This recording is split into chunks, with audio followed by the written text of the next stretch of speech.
I think I've seen this before.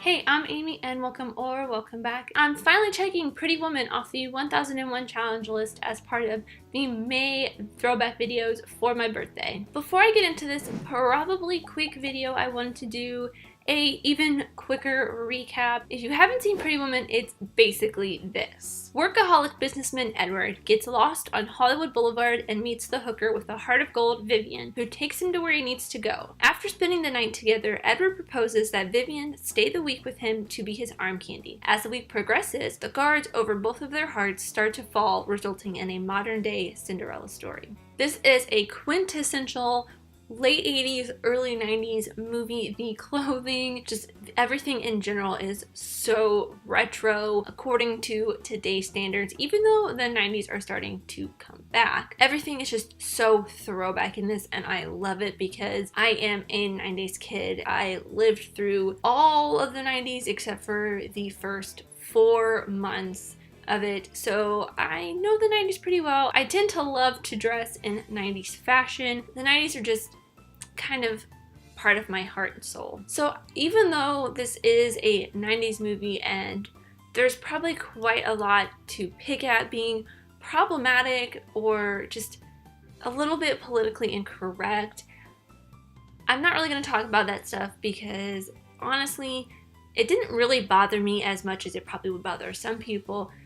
Mostly for the fact that, one, I don't get offended very easily, and two, I understand what this movie is and where it's coming from and what the era of it was made in or during. So I really just focus more on the story and the characters and what was just happening in general. The acting in this was pretty superb. It earned Julia Roberts an Oscar nomination for this role, which is pretty awesome. She did such a great job. Through her portrayal, you really can feel how uncomfortable Vivian is in Edward's world, but kind of also how uncomfortable she is in her own world because she's not really used to or want to be a prostitute.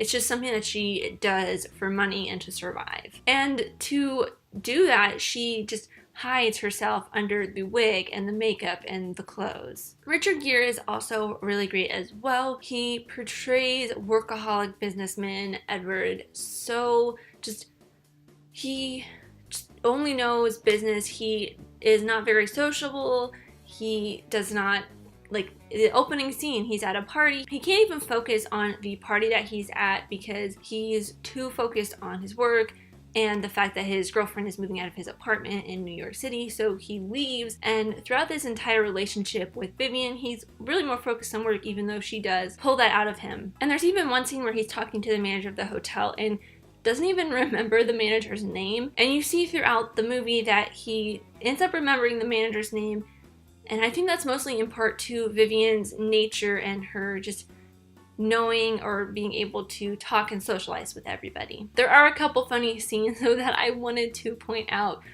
namely the scene where it's kind of the intro credit scene where they're just panning up Hollywood Boulevard and it's just full of drug addicts and prostitutes and just degenerates, and I couldn't help but just think, oh, look at that, 90s Hollywood Boulevard. Hasn't really changed much. And the other scene I wanted to point out was just, I laughed so hard watching this scene. It was just so funny. Is Julia Roberts as Vivian eating this croissant, and then Richard Gere tells her how much he usually buys a company for, and just watch this scene. This is just me. $1 billion? Yes. Wow. You must be really smart, huh? And then it cuts back to Richard Gere, and then it cuts back to Julia Roberts, and she's eating a pancake instead of a croissant. I just thought that was kind of funny. Something I really did enjoy about this, though, was it was a very modern-day take on... A lot of people say it's a modern-day take on Cinderella, but I found it to be more of a modern-day take on Pygmalion, which is the story of a kind of scrappy, scruffy peasant girl gets taken under the wing by a rich man and he teaches her manners and how to talk well.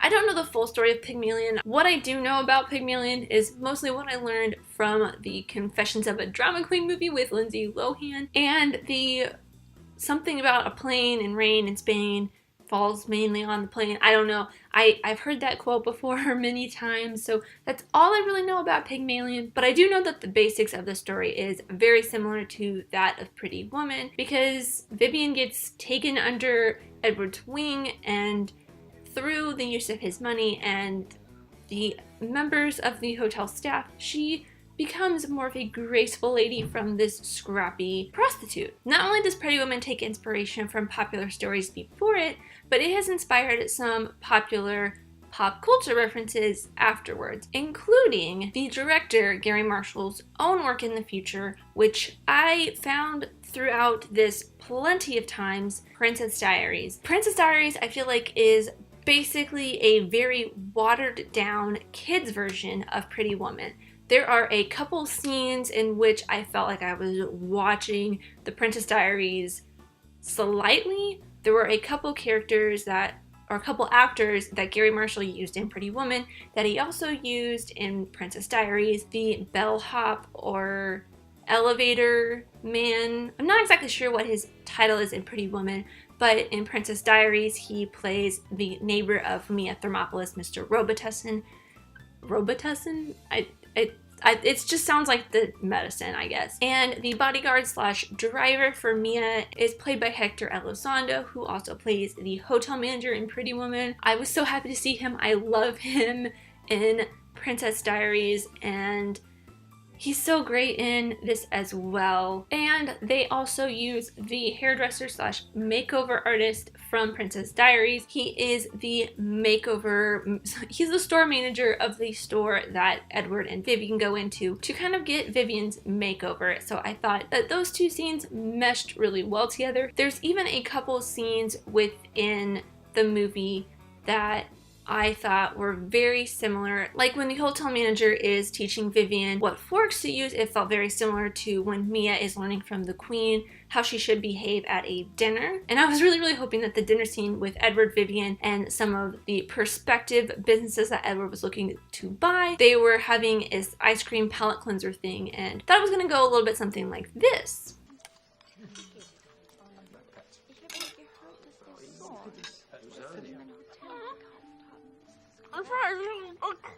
She didn't realize it was frozen. What should we do? Well, we should take that much too. Just do the same thing. And this movie also inspired an entire storyline from The Office, which is hilarious, and I just thought I had to show a little bit of clips from both of them side by side, or at least back to back. This is a clip from Pretty Woman. Do you remember me? No, I'm sorry. I was in here yesterday. You wouldn't wait on me? Oh, you work on commission, right? Yes. Big mistake. Big. Huge. I have to go shopping now. And this is the clip from The Office. It was beet juice. I am a beet farmer. I'm very sorry. Good sir, I happen to have been working a very long day that day when I came to your fine establishment. You are sir. Okay. Listen, you can't treat. Thank you. Good morning, sir. Okay, let's go. You made a big mistake. Huge. There it is. All right. Ha. And now that we have all of those clips out the way, it is finally time for the clip from this movie, probably my favorite part of this entire series for every video. And I couldn't do a video about Pretty Woman without showing this clip. When anybody thinks of Pretty Woman, they definitely think of this scene. It is by far one of the most famous. I don't want you to get too excited. It's only on loan.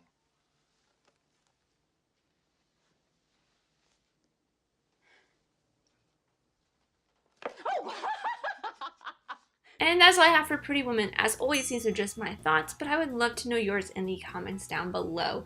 What did you think of Pretty Woman? Is it one of your favorite romantic comedies? Because it might be one of mine, and I'm not a huge fan of romantic comedies in general anyways. And if you would like to know which films I have watched so far, or just keep up with my progress through the list, there's a link to a Google Doc in the description down below, with every movie I have watched so far. And keeping up with watching movies from the year that I was born, the next one will be the Schwarzenegger classic Total Recall. And thank you guys so much for watching. I really truly do appreciate every single one of you. Let me know who you are in the comments down below and let's be friends. If you enjoyed this, leave a like and subscribe if you're new because I love talking movies, TV shows, filmmaking, film history, all that fun stuff with you guys, and I hope to see you next time. Bye!